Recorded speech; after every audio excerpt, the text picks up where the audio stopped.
Dulcia Myers, art historian, unforgettable teacher, changer of lives. Since 1992, you have led the college's European Center at Kasteel Well in the Netherlands.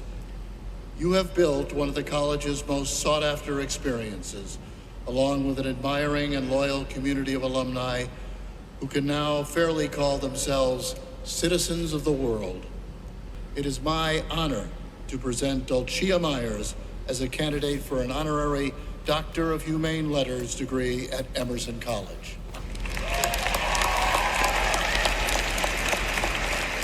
This looks familiar, vaguely familiar, almost unreal yet.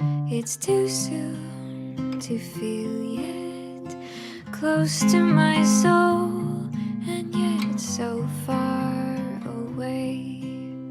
I'm going to go back there someday. It's a video, you idiots. Oh! You're doing that same trick for 20 years. You're welcome.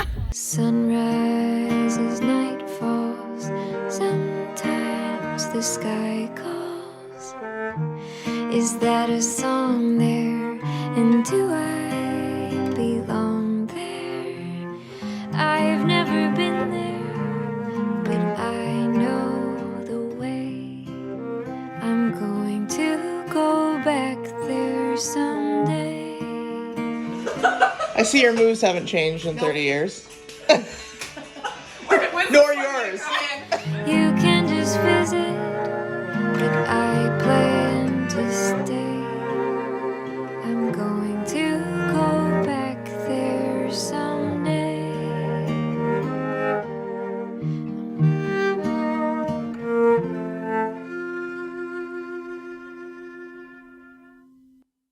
I was 20 years old when I studied at Kasteel Well in the fall of 1993. I was a junior at Emerson College in Boston, Massachusetts, and the study abroad program lasted 3 months. You lived in a 13th century castle in a small Dutch village 2 hours from Amsterdam, taking classes during the week and traveling Europe on weekends. Students at Kasteel Well are called castle dwellers. Paris, Berlin, Florence, Prague. For many of us, it was our first time so far from home. We drank, we smoked, we experimented with new and exciting freedoms, creating close bonds and deep friendships under the best of possible circumstances. We were seeing the world and ourselves in new, expansive light.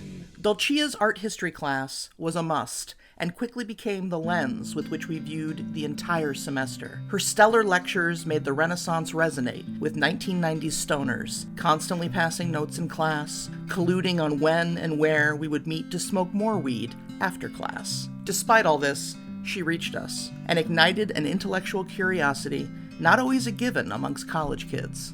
Touring some of the most impressive museums in the world, we shuffled along behind her, absorbing every breath of her insight, knowledge, and passion for these great works of art.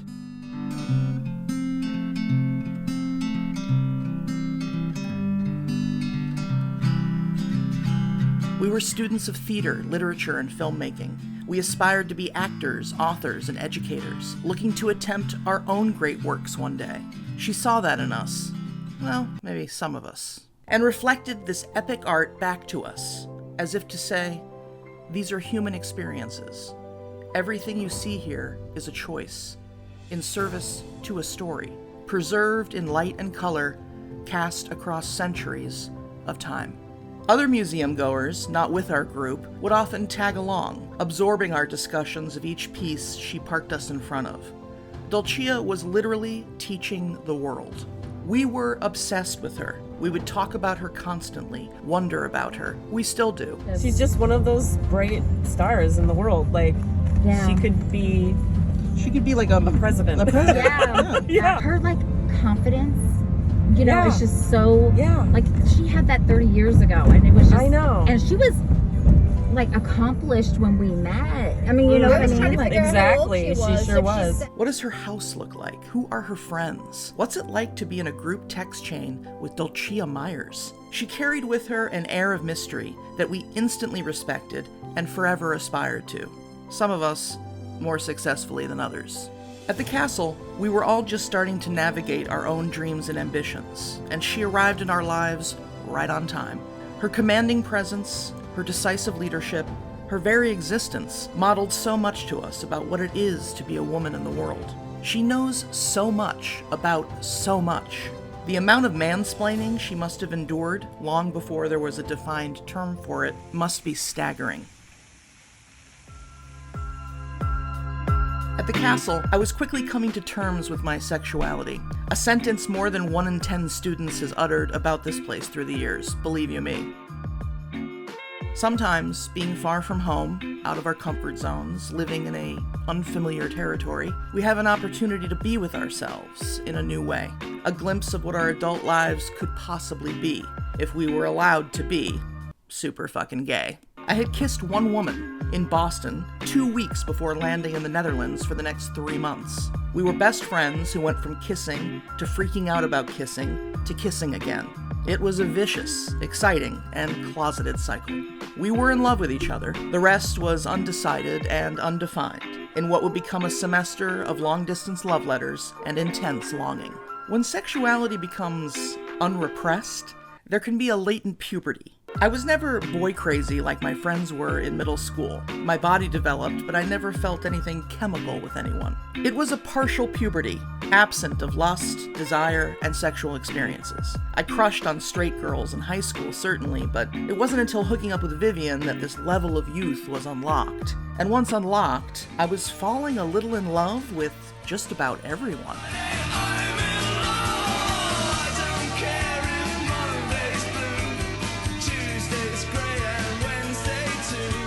These new castle friendships accelerated quickly. As if up against the clock, we cherished every day together, celebrated each other, adored each other, and hoped these magical magnetic connections translated back to life in Boston long after Kasteel Well.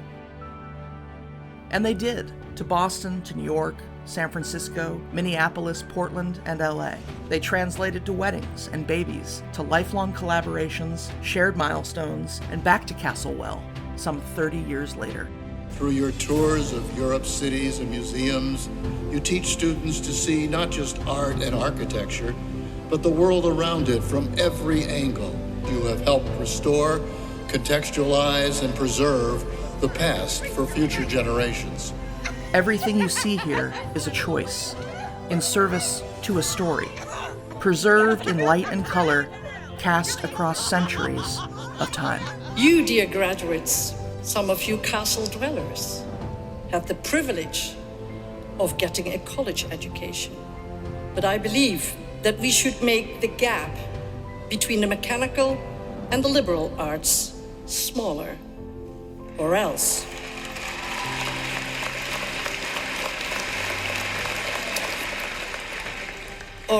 a degree of equity will never be reached. So what is it about this place that made all this possible? Privilege? Certainly. Geography? Partially. Dulcia? Abso-fucking-lutely.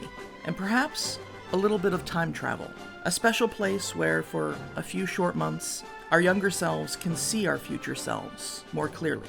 We can take in the world in order to give back to it. We can forever reach each other across smoke-filled rooms, on midnight trains, through anything. I can't think of a greater work of art than that.